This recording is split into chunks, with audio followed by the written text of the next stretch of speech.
Unlock the full potential of your real estate leads by seamlessly integrating Propstream with Batchskiptracing.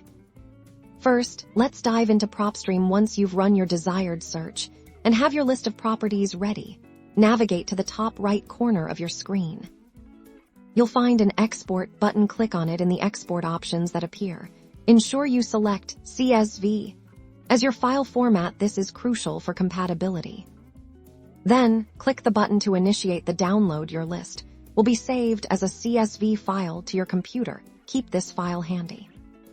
Now, let's switch gears to Batchskiptracing. Log into your Batchskiptracing account on your main dashboard. Look for the Import or Upload option. It's usually a prominent button. Clicking this will open a file selection window. This is where you'll bring in your Propstream data. Simply click to browse your computer's files. Locate the CSV file you just exported from Propstream and select it. Click Open to upload it into Batchskiptracing.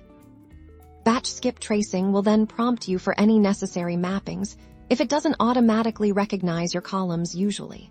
It's straightforward once confirmed. The import will be complete, and your Propstream leads are now ready for powerful skip tracing within Batch.